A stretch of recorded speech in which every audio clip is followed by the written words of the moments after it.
college is about to be let out.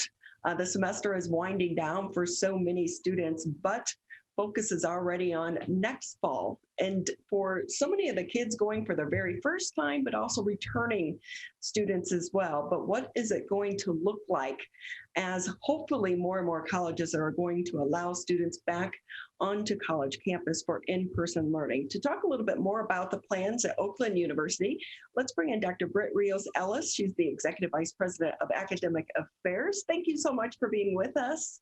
Thank you, Ronnie. It's great to be here. So I know the last time we spoke with you, I think you were on the job for just a few days. How is it going? Are you all settled in? Well, I'm getting settled in. I've moved into a new home. Things are going very, very well. We're doing an excellent job at getting our students vaccinated and really setting up things. And, I'm just very proud of the efforts that we're making in terms of protecting our students, engaging them in a very empowering environment regarding their wellness and creating academic public health infrastructure. So it's been, I can't say it hasn't been a challenge, but it's been one that I'm very proud of. Yeah, what a time to start a new job and move to a new city. With that, I know that Oakland University has held a few of the vaccine shot clinics. How is that going? Because I know the one day they were going to administer the J&J shot, Johnson & Johnson, was the day that it was recalled. Probably a little bit of panic there. Well, I think the one thing is all of this planning that folks have been engaging in far before I came has really helped us create incredible relationships with county folks, with pharmacies, and I think we're the only university that I know that has been so proactive in terms of providing both Moderna and Pfizer. So through that substantial relationship that we have with the county, folks were able to pivot on a dime and get the Pfizer vaccines within hours ready to administer to our students. So what's the challenge been in trying to get that second dose scheduled? Because students are pretty much going to be wrapping up their time there, this week? Do classes end? So we've made arrangements that they can come back to us, but they can also go to other places. So if they are, if they live in another vicinity and it's not convenient for them to get to us, they will be able to have that second dose administered elsewhere. So with that, we're talking with Dr. Britt Rios-Ellis. She's the Executive Vice President for Academic Affairs at Oakland University. And so Oakland was one of the first universities here in the state of Michigan to announce that vaccines are going to be required for many of the students to return to on campus in the fall. But we know that so many other universities are following suit now as well. What was the decision-making process like to come to that conclusion? So I think, we want to make sure that students, their parents, their families know that their students' health and well-being is of utmost importance to us. And particularly at a time when we've been engaging students in really proactively evaluating their own health and wellness. And, vaccine is part of that. If we are going to be able to come back to, and I'm putting it in quotes, normal, we've got to make sure that we're protecting our student population, we're protecting our staff and faculty population, and vaccine is the best way that we can do that. So we still will be engaging in social distancing to the extent that we need to, making sure that we're following guidelines. We have taken such a proactive stance in terms of the work that we're doing at Oakland, with the bio buttons, with vaccinations, with social distancing throughout classrooms, through our water waste testing. We really know, and thankfully the science is definitely caught up, we really know what's going on our campus. And I think we've also, done an incredible job at formulating health ambassador teams and, not creating an environment wherein students understand all of these things and can move forward, making informed decisions and protecting their wellness. Right now, our real challenge is mitigating the variants. And the only way to mitigate the variants is to stop the replication of the virus. So And that's where we are. So with Oakland University, it's like you said, you've been so proactive throughout. I know with the mandatory testing for a lot of the students, the bio buttons, I think were, genius. I'm surprised that they haven't, taken off throughout the community as well, because we know that app that the state put out seems to be a bit of a dud. The bio buttons would have made it much easier. And with that, do you think because of all the efforts that Oakland University has been making over this past year, parents are feeling more comfortable returning or allowing their students to return to campus, or even for those freshmen that will be coming in for the very first time? Absolutely. And I think to couple it with that, we are the third safest campus in the nation. So, and the first two are in the state of Utah. So we're the safest campus in Michigan, and we're also the safest within the Midwest and within the larger northern region. So we're a very safe place to be. And I think that coupled with our proactive stance, our president is a pediatrician, so she really wants to take care, and she refers to herself as Mama Bear or Mama Grizz. So absolutely taking care. I'm a public health person working with a background in infectious disease. So I think that, parents and families can rely on the fact that we have leadership that is so very proactive in taking care of our students and engaging them in this wellness challenge. So with that, how does it look for next year? Will the students be in person in class, do you anticipate, or really it's going to depend on where we are come the fall time? Well, we are anticipating that we will be very close to pre-pandemic standards. So, there will be hybrid opportunities. We will try to provide as much flexibility as possible, but we really want everyone to experience the college experience that we all know and love. So we will be, largely back face to face. Now, saying that, if we have to pivot, we've become very good at pivoting, and we will do so. So we will be following CDC and MIOSHA guidelines to the letter, just as we have been. Dr. Britt Rios-Ellis with us here on the MegaCast. She's the Executive Vice President for Academic Affairs at Oakland University. Given your background, do you also get nervous because you know that you could put all of these measures in place to try to keep students safe, but you can't control what they do outside of campus? Absolutely. And again, being here 4 months now, that is what attracted me so much to Oakland, is that we have created a structure wherein students can really proactively empower themselves to take the measures they need to protect themselves and their families.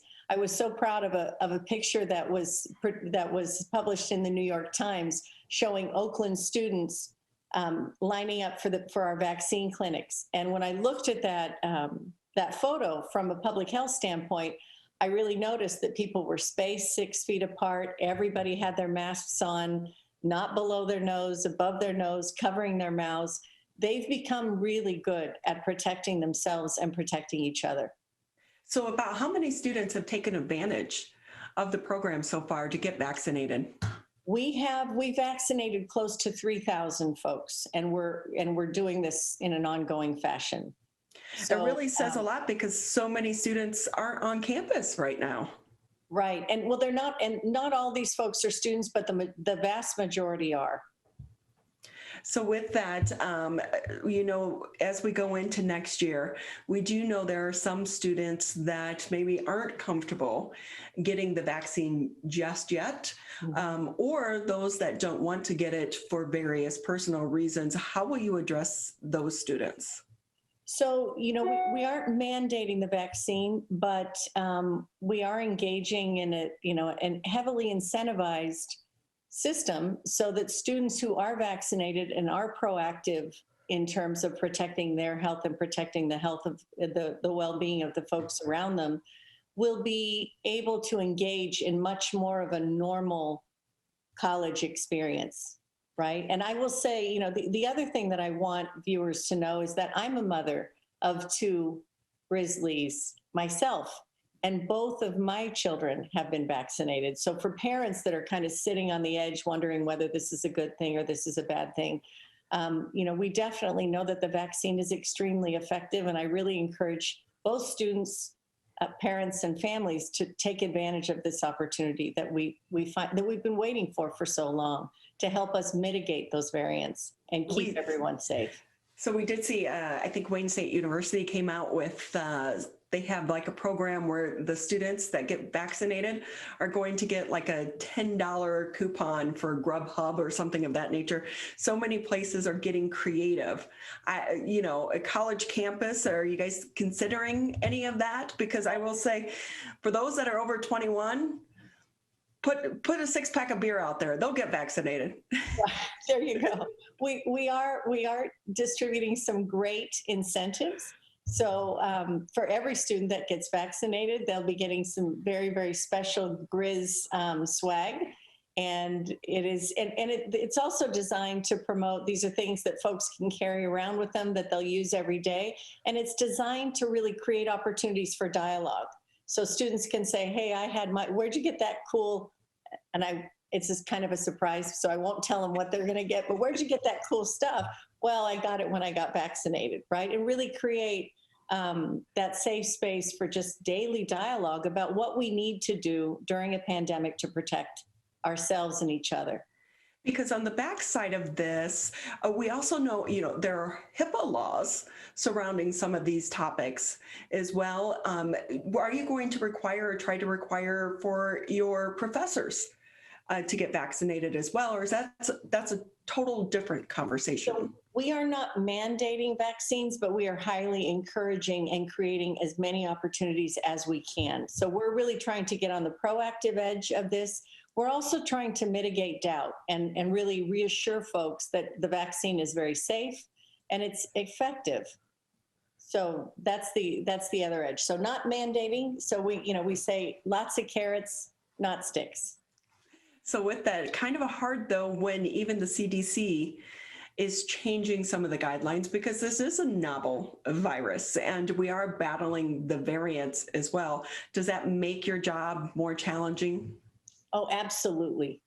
Without a doubt. I think that, we need to be thinking about the virus, but the minute that we're thinking about a virus, and I hope that we learn this in the future, the minute we're thinking about a virus, we should also be thinking about variants immediately, because that's where things start to get difficult.